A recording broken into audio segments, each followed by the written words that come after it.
Christmas has come early because Todd McShay has gifted us with a mock draft. Therefore, we must mock it.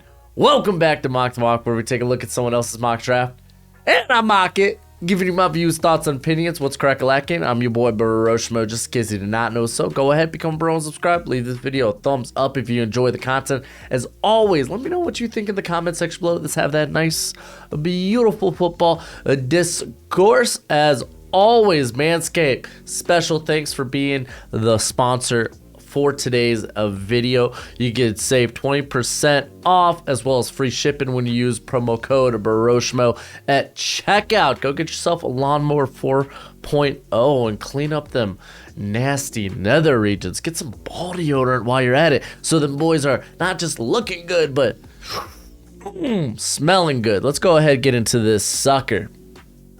All right, look, Todd McShay predictions for 31 picks. Oh boy. All right, he wrote a little bit before this. I'm going in this, like, not cold turkey, but like, I don't know what all the picks are, so I don't even necessarily know what the draft order is. Let's predict how first round picks will fall, where the top quarterbacks will land, blah, blah, blah. Obviously, there's a lot we still don't know. There's still a few more weeks for the regular season, 43 bowls. Okay, I get it.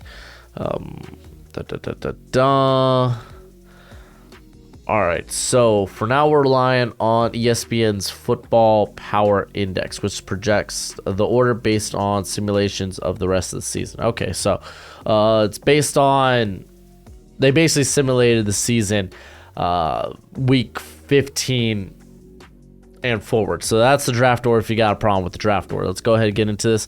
Oh my gosh, Bryce Young going to the Houston Texans. It's almost like this is the obvious pick, because it is. It really is. Like, Davis Mills ain't it. Though I was happy to see him play this past weekend. But go ahead, get a franchise quarterback. You're here. Don't be one of them dudes like, oh well, next year's class was really good. When there's a whole year, you don't know what will exactly go down, what will change from now until then.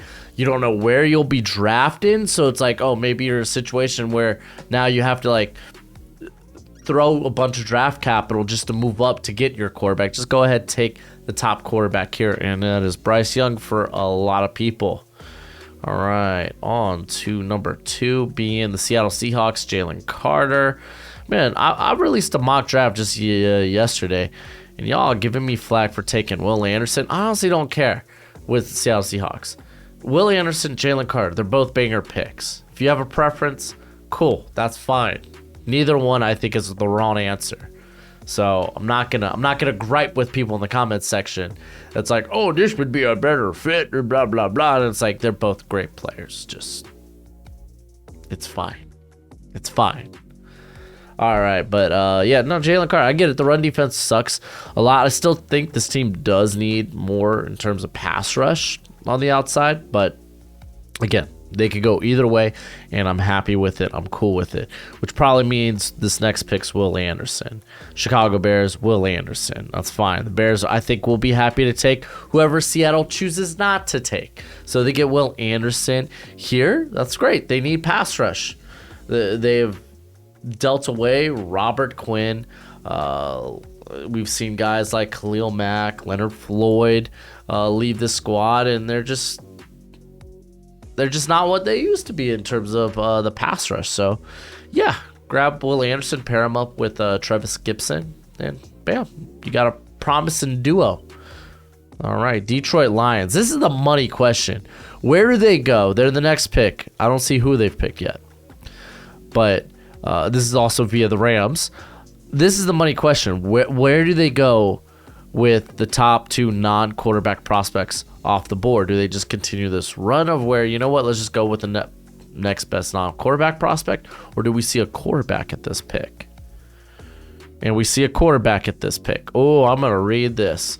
Okay, everything fell perfectly for the Lions here. Okay, so that was apparently always the plan for Todd McShay. Lions are allowing themselves to draft a signal caller of the future without moving up. Stroud has thrown 37 touchdown passes this year, still has as many as 2 games left, and is third in the nation in QBR. Jared Goff has played well under center of late, but he's not the long-term answer. I agree with that. Stroud, who makes good decisions with the football, displays great touch, has a big arm, could learn behind Goff for a season before Detroit moves on and builds around the talented passer on the rookie deal. Detroit has top 5 offense right now, 26.2 points per game, and a very good supporting cast already in place. So, like, I don't disagree with any of those assessments.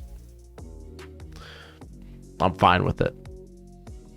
All right, Philadelphia Eagles are going Bijan Robinson. What the flip? Oh my gosh, dude. Listen, running back value. Listen, I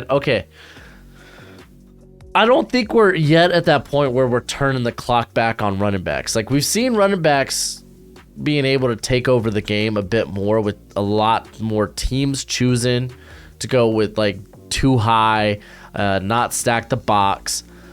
But we've also seen teams make those adjustments to neutralize those running backs. Like in the second half of the season, like Derrick Henry honestly hasn't been that effective. Like, he had a banger first half against the Jags this past weekend, and then he was shut down. I think he had less than 4 yards in the second half. Saquon Barkley, I know he's been beat up, but even prior to that, like, nothing. And you could be like, oh, the offensive line, it's not all ideal. And it's like, okay, yeah. So you're saying running backs kind of rely on the offensive line and the quality there. So it's like, then go offensive line. But I mean, we're talking about the Eagles here, who don't really have a lot of needs. This is a bit of a value pick, especially at 5. Bijan Robinson. Oh, it's going to be very interesting to see where he goes. I think I'd rather go with, like, we see Todd talk about Brian Brzee. We talk about Miles Murphy. So it's like, I'm cool with either of those two. I even experimented with taking a corner in my last mock. But I just don't see running back coming to the top 10 anytime soon. At least not this year. And it sucks because Bijan's like the best running back prospect since Saquon Barkley. But I get it. Miles Sanders is set to be a free agent. All right, let's take a look at the Atlanta Falcons are projected next. They go Will Levis, and oh man, they'll get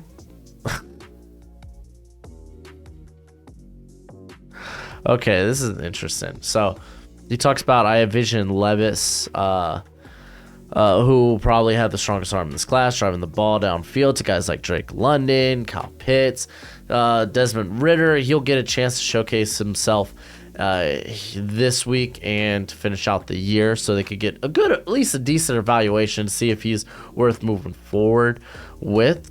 He's got them here at 6. I mean, I do think they could be in the quarterback market depending on what they see from Desmond Ridder. Levis being the 3rd quarterback off the board I don't mind that. I think Levis is going to go higher than where I have him on my board. And I mean, essentially, you could probably make an argument like I have him probably like a top 20 guy, which in that case, because of quarterback value, that makes him a top 10 guy. Like, that's just how quarterbacks are valued. So, yeah. All right. Well, now we got the quarterbacks off the board next with the Indianapolis Colts, too. Poor Colts. They go Peter Skoronski. I mean, the top 3 quarterbacks off the board. You can really roll the dice with Anthony Richardson, but it feels too spicy here. I don't imagine Todd's doing trades in this mock. So, like, this would be a nice spot to trade down from. But they go ahead. They try to shore up that line that kind of did take a step back this season. I'm cool with that. Las Vegas Raiders take Tyree Wilson, get some pass rush help because they're not getting it from Chandler Jones this season. No, I mean, to be fair, he's been better recently, but still pairing him up with, honestly, like a guy who moves pretty freaky at his size. I've seen people try to comment on his get off, and I think he's got good burst. It's really timing the snap. There are times false start, bam, jumps the line, or he's just laid off the snap. I think that's the issue. I don't think it's a lack of burst, but for a guy with his size, his length, he moves exceptionally well. he would just be a very versatile, honestly, a versatile piece, interesting piece to add to the Raiders. So, yeah. Pittsburgh Steelers next on the clock. They go Paris Johnson. Honestly, like corner and tackle, kind of feel like the go-to areas for the Steelers. So in this case, they get Johnson, which is nice. Instantly moves him to left tackle. I don't know what they want to do with Dan Moore. I was never that high on Dan Moore. But, yeah, no, this is good. This is good. They get a good... Also, Paris Johnson, a very solid run blocker, and a team that's really struggled to get the run blocking going this year. Arizona Cardinals, do we see our first corner? No, we see him Brian Brazee. I would have anticipated a corner here. But I understand Brian Brazee. He's a very talented dude. So, J.J. Watt, and I didn't know Zach Allen was also a free agent. Luki Fotu won't stop me from drafting a guy like Brazee. So when you look at it like that, I guess, yeah, that's fine. But I still feel more tempted to take corner or pass rusher. But I mean, Brian Brazee, you could argue, is a pass rusher. So yeah, it's fine. It's good value. The Carolina Panthers, they go Anthony Richardson. Whoa, man. So he's like, you know what, the Colts, they could sit on there for a year. It's fine. It's whatever. Carolina, you need a quarterback. Okay, let's read this. Okay, this one's going to raise some eyebrows. Full disclosure. Taking Richardson this early is way too rich for my blood. He lacks experience. Isn't NFL ready. We've seen a QB with 13 or fewer starts go this high only 2 other times since 2000, being Alex Smith and Mitch Trubisky. And honestly, Alex Smith was kind of solid. Mitch Trubisky has still got the rest of his career. We'll find out. But what choice do the Panthers have? And I kind of agree with that. They kind of have to go quarterback, right? They kind of got to have to do something about the quarterback position. And if they're going to keep winning games, this just means they're going to have to move. Like, they're going to have to find a trading partner. But, yeah, they get Richardson. It's for me, it's a bit rich. Maybe you get to like maybe pick like 18, 20. You're starting to think about him, but he's more of a late first round guy, maybe late to mid. All right, on to 12. We got the Houston Texans. Michael Mayer. Okay. I mean, they've already got some okay tight ends there right now. What did they bring in? OJ Howard. But, I mean, honestly, everyone they have at tight end there could be upgraded from. Michael Mayer would be an upgrade. You get your signal caller, Bryce Young, a nice security blanket. Especially, if Lovie Smith is still around with the team. This is a team that wants to run the ball. I mean, that's why they took Kenyon Green, 15th overall last season. I think it was 15th.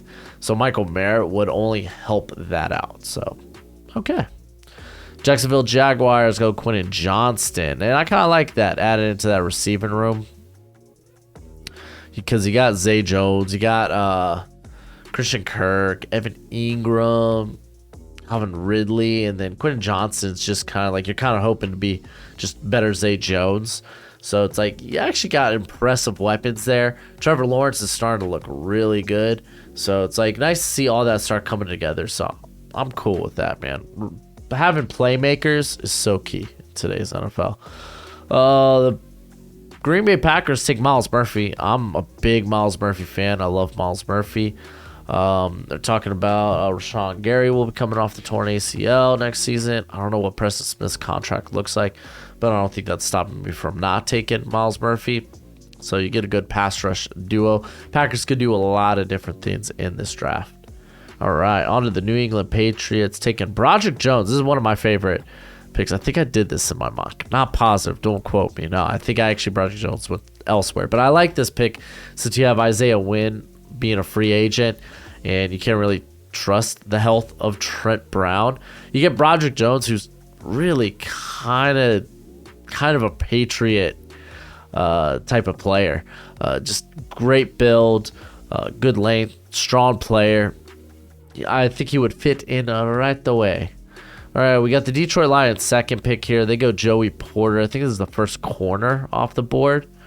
So this is going to be interesting corner class because some people aren't valuing this corner class as much as I am. Like, I see the top 4 guys could all be top 15 picks, kind of depending on scheme. But here at 16, we're seeing the first corner go off the board. So this is a bit interesting. But Detroit Lions, they need a corner to pair up with Jeffrey Okudah. Was it Jerry Jacobs? He's been nice at parts this year, but still, yeah, he's probably more so a depth guy. Add in competition and talent to the corner position. It's such a volatile position. It's just something you want to do.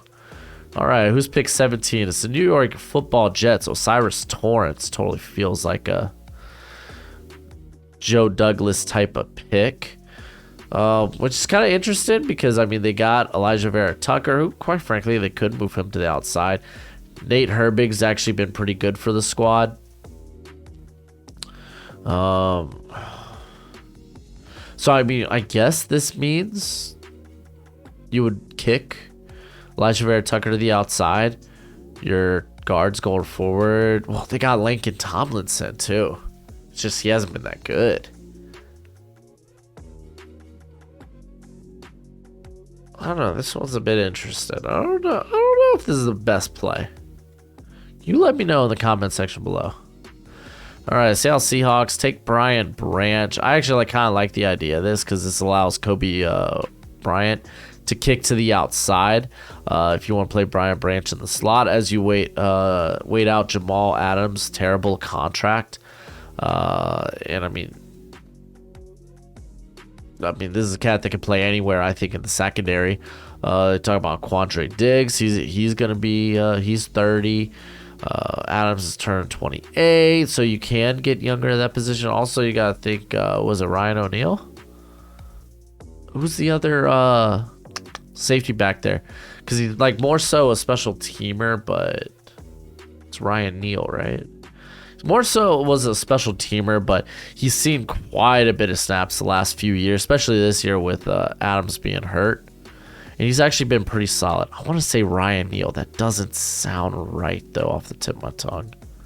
At least it doesn't feel it. It is Ryan Neal. Stupid. Should have went with the ants. Should have went with that. Yeah, but I mean, just looking at it, well, he's about to go into the final year. His contract in 2023. But yeah, he's played the most snaps this season than he has his whole career. So it's not out of the realm of possibility that they go with a safety. I just have kind of my doubts. Tampa Bay Buccaneers, Christian Gonzalez. So this is actually, with the corners dropping, this allows teams that really might need a corner to go ahead and take one. Christian Gonzalez, obviously they got Jamil Dean and Sean Murphy-Bunn as free agents. I don't know if they're going to have enough to even sign back one of those guys, so Christian Gonzalez will be a very good pick here. The New York Giants go Jordan Addison, so they get some receiving help there, a guy that can stretch the field vertically, horizontally. He's an underrated route runner. He's just got make you miss speed, and he's just tough to get after the catch. People regarded this year at USC a down year, and it's like, yeah, he kind of set a high bar in 2021. He won the Blingdenkoff, but Adam Thiagatis has still been very good this season. So, yeah, Giants get that. Let's keep moving with... Hold on, let me move this sucker down. There we go. Washington Commanders, Keely Ringo. Banger pick. He made it here to 21. They're getting a guy with... honestly, I think Ringo would be a really good fit for Jack Del Rio's defense. There we go. I blanked on the DC. Excuse me. Tennessee Titans go Jackson Smith and Jigba. So they get... That's a thing. They don't have a lot of good players at receiver. So they get that separator that can create after the catch. Also, very good run blocker. Oh, little Gojo, you dreaming? Gojo! There we go. Gojo down there just... Whoo, whoo. And it's like, yo. Come on, I'm recording. But yeah, I mean, Tennessee, they need playmakers. It's like you kind of like, this team likes to live and die by Derrick Henry, but it's like they need something offensively. They're wishing they had A.J. Brown. Los Angeles Chargers go Cam Smith. They did just sign J.C. Jackson. Asante Samuel Jr. honestly might be a guy more so for the maybe more of a sub package guy. Added talent outside of like who is it? Michael Davis is the other guy they got on the outside there. So like maybe adding something on top of that. Like corner's such a volatile position. You kind of again you just want to lace it with talent, so that's kind of fine. Here I think Cam Smith's a really good option. Obviously there's a bevy of ways the Chargers could go. All right, Denver Broncos via the San Francisco 49ers via the Miami Dolphins. Jahmyr Gibbs, what the flip?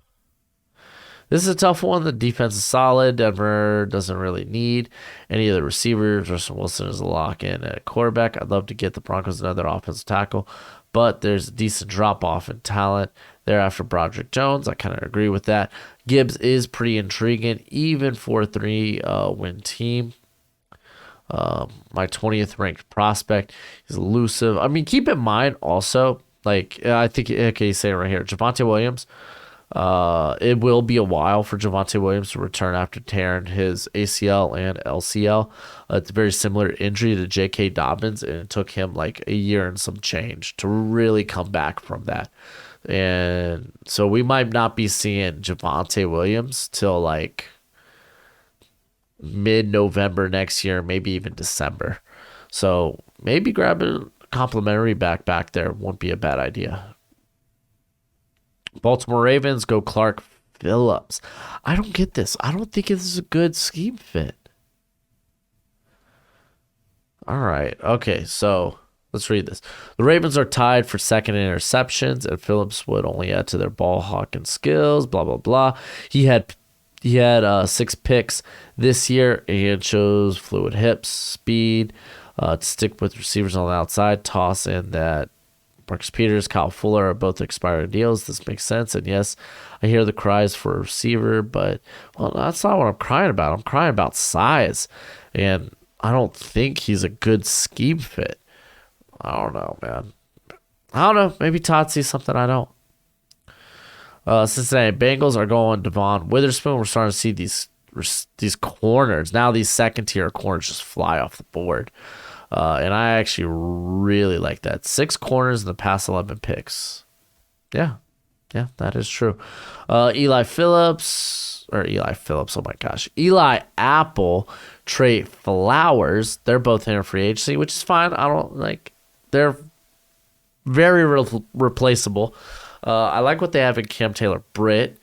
Obviously, you got Mike Hilton on the inside.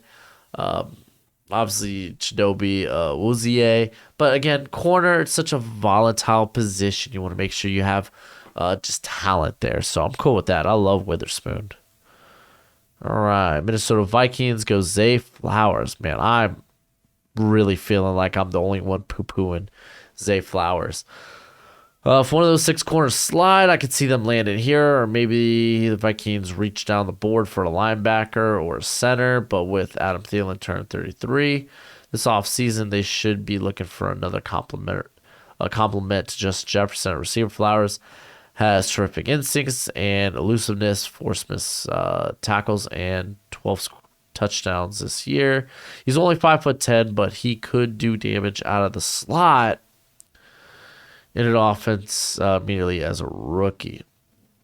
See, a lot of people thought that Justin Jefferson in this offense for the Vikings would end up being the slot guy there. He would be the Cooper Kupp in this offense, so to speak. Just going checking what his slot count is right now. As Jefferson is, I looked at the wrong thing. Here we go. Jefferson's lined up about 30% in the slot, which you look at that, and then almost 68% on the outside. Those numbers for Cooper Kupp are kind of reversed. Cooper Kupp is about 60% in the slot, then about 35% on the outside. So maybe grabbing a Zay Flowers. I kind of prefer Josh Downs. I'm not going to lie. You get a guy with better size and a guy that I have fewer questions. Can he work on the outside? I get it, man. People are going to really like Zay Flowers. I'm not that guy. Buffalo Bills next on the clock, Antonio Johnson. This is a pick we've talked about a ton on the channel. If you've been here for a while, Jordan Poyer, Micah Hyde, those are guys that are getting long in the tooth. You can replace them. I think they got a one solid guy in DeMar Hamlin. So grabbing that guy next to him would be huge as well, and you could probably move on from those guys.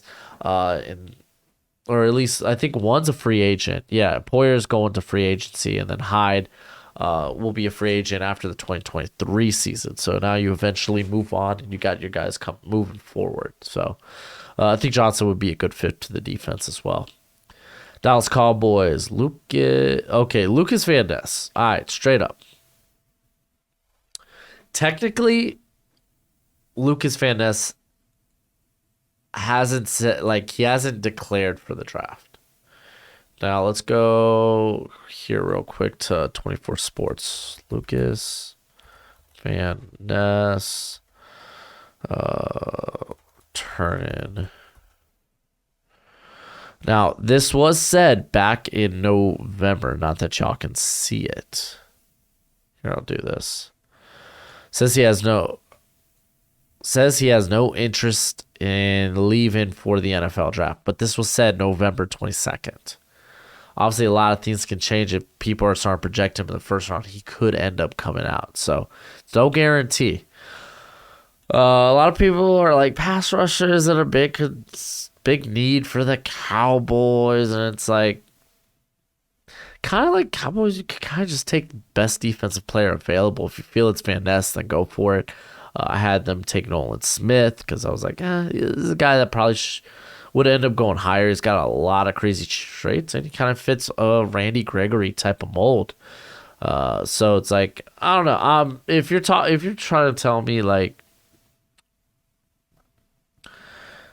what y'all need, we need this, we need that. It's like, I'm not gonna reach for need if it means sacrificing value. So it's like, you could, like, in this early in the draft, you can make a case that the guys are pretty close together, even like if you were to say like, okay, well, we need more so like a Siaki Ika to kind of like shore up the nose tackle, or maybe a Jalen Jones or Emmanuel Forbes to be that corner on the outside because Anthony Brown's a free agent. It's like you could make an argument they're in the same ballpark as Van Ness, so maybe then you lean on need there. And I think Van Ness, he would be in the ballpark of those guys. Nolan Smith, though, I think would be just a smidge ahead. So I'd probably be willing to go Nolan Smith.